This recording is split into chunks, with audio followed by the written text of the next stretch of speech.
Well, in Jerod Mayo's contract that he signed last season, when the Patriots announced that he would be coming back and they're working to keep him, contractually, he was designated as the successor to Bill Belichick. And what that means is when Bill Belichick has been moved aside, as of course we talked about yesterday, mutual parting of the ways between the New England Patriots and Bill Belichick, Jerod Mayo would take over. Detailed at the beginning of the hour how this would happen contractually, why it happens, and now it has happened. Jerod Mayo is going to be the new head coach of the Patriots. And, you know, I would say outside a lot of the speculation focused on Mike Vrabel coming back to New England during the time when he was in the Patriots Hall of Fame and whether he would be the successor.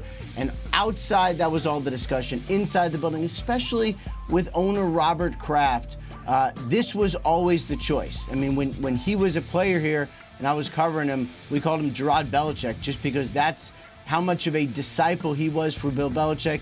They kept him in the building. He turned down several head coach interviews just to stay because this was the plan. This was written into his contract that he would succeed Bill Belichick. And now he is going to the Patriots, will have a new head coach. Ian, thank you so much. It is interesting that this point was being made about this agreement and it was put into the contract this offseason, knowing Jerod Mayo's presence as a player turned coach within this organization. The fact that it waited a day to make the announcement now, the Patriots have their next head coach in Jerod Mayo. Jason McCourty knows him well.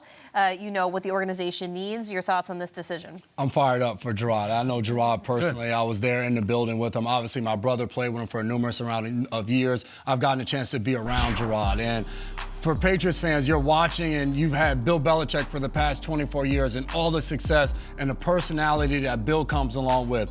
Jerod Mayo, you heard Ian say they called him Little Belichick, and that a lot of that has to do with Jerod's football knowledge. When he was out there as a linebacker, he handled all the checks. He knew what everybody was doing on the football field, and he's a leader at his core, and his specialty is people. When it comes to personality and how things are going to be, Jerod Mayo is completely different than a Bill Belichick. Jerod's laughing at all times in that building, and he's getting to know guys. He's close with them. Jerod's personality and the vibe that he has when he walks in the room, everybody brightens up, everybody stands straight up because that's what he brings with it. He joined the staff in 2019. That was after we won the Super Bowl. And you think about that year, the linebackers we had from a Van Noy to a Dante Hightower to a Jamie Collins, and he was able to get all of those guys, a Jawan Bentley for you, Kyle, all of those guys going in the right direction and playing good ball. This guy is a fantastic coach. I think beyond just X's and O's, he is one of the best leaders in this game. And I'm excited for what his regime's going to bring in. I think what everybody's going to be watching closely now is for the past few years, Jerod's been on this staff. So his meetings with Robert Kraft, with Jonathan Kraft, that's him saying what he's seeing and what needs to be done to move forward to get this organization going back in the right direction. So in the coming weeks and months, it's going to be fascinating to see.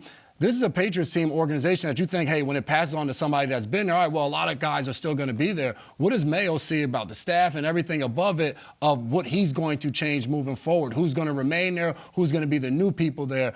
Fascinating, excited as hell for Jerod Mayo because he's a great dude and he's a fantastic coach. Well, that's the interesting part, right? So can he self-scout this coaching staff and the front office and say, well, this guy actually isn't good enough, or is it like just the same old people that we had last year? I think that's a real concern. And if Vrabel was to come in, Vrabel would probably wipe a clean slate and say, okay, I'm bringing all fresh. I have to think there's a sigh of relief from a lot of those Patriot staffers, front office and coaching staff, that, okay, well, Mayo's here, okay, so I guess we're good. Is that your assumption, or do you think he would do this and say, I'm bringing in some other people? I wouldn't assume that at all. I think for Jerod, this team they're picking third in the draft, so there's no way when you take over, you're like, all right, we're good, let's just run it back with everything we have. I think for Jerod, to your point, it's going to be self-scouting. And you can assume Vrabel would have came in and wiped clean. He might have, he might not have. I wouldn't assume that Jerod may not do that as well. He's going to look and he's going to be hard and harsh on everybody and see what do we need to do moving forward to be victorious. The goal in New England, Robert Kraft said it, the goal is Super Bowls. We don't care about just making the playoffs or winning some games or winning the division. The goal is ultimately to be holding Lombardi at the end of the season. If Jerod Mayo doesn't believe the people there are going to help them get there, I think he'll replace them. To that point, for those in New England who are like, what do you mean we're going with Mayo? We stunk last year. Jerod Mayo interviewed for the Philadelphia job a couple years ago when Sirianni got it and did a very good job. I know he impressed a lot of people. Houston Texans job, Denver Broncos job. Last year, Carolina has an opening. Tepper says, I want to interview. He's like, I'm good. I'm going to try to put my time in here. And as we learned from Ian's great reporting last night, hey, there was some contractual stuff here saying, in so many words, that if that goes down this way, I'm the guy because I'm not taking other jobs. So he was a highly sought after, at least coaching candidate elsewhere. This isn't just, hey, let's keep it here. Let's just keep kicking the can along. I think Jerod Mayo could have been a head coach. Like we saw DeMeco Ryans be a head coach after years in San Francisco. Like we've seen Steve Wilkes get opportunities after years. After we've seen Josh McDaniels take that Raiders job finally. Like I think Mayo would have been a head coach last year, but he didn't even interview. So this isn't just some next man up and some kind of lazy hire. I think they viewed him as the best candidate. Now, the Vrabel wrinkle gets real interesting for me because I thought that was a good fit for Vrabel. From what we're hearing out of Tennessee, like, where's Vrabel going? What franchise is going to wrap their arms around him? Because that was the perfect one. He had the red jacket and everything. I'm a little surprised it happened with Mayo like this because I thought they would at least want to meet with Vrabel. I'm surprised too. I feel like a fan. You think Vrabel's right there. Maybe Jerod Mayo will be a great coach. You know Mike Vrabel is a great coach. It's a fit. He's got the Patriots blood. Us all there. I'm surprised, but I'm also very impressed with the Patriots, the way they produced this, the way they unrolled this. This was machine-like. They didn't give a damn about the noise or what social media is saying or what everybody's saying. It's like, Bill will go on Thursday. Jerod will be introduced on Friday. Like, we have a plan. Like, that is very machine-like, Patriots-like.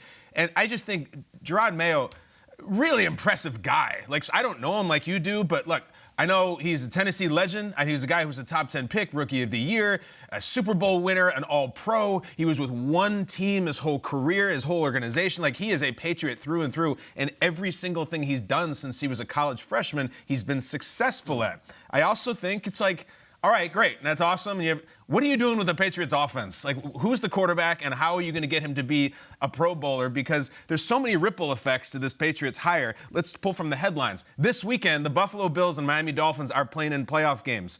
Next year, the New York Jets are bringing Aaron Rodgers back and all that goes with that. The AFC East is going to be a thing. So there's no soft rollouts. Don't show up, Jerod Mayo, after getting probably the biggest replacement coaching job in the history of sports and come out and go, 5-12 next season. Like, is expected with those banners and that boss and that prestige to win. There's a lot of people who could do a good job with that team. He got it. He's earned it. But it's like, it's go time really quickly if you're the Pats head coach. There's so many layers to this decision-making tree for the New England Patriots, one of which was, it sounds like, this contractual obligation that they put in place last summer. Also, to a point that Peter brought up earlier, which is this allows the Patriots to forego the typical requirements in terms of interviews and hiring, which is another thing you're going to pay attention to later this month, is all this paperwork shuffling that other teams are going to have to go through. The Patriots have now excused themselves from that, for making this decision. It's another defensive head coach, but he's young and he's been a part of the system. What we were so curious about yesterday in terms of where Belichick goes next is,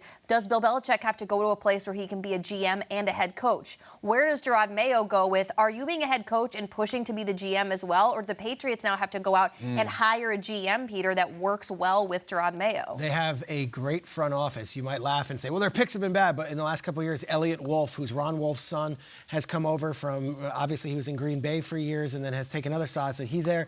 Pat Stewart, who is in Carolina and Philadelphia, is there. They've got good people in that front office.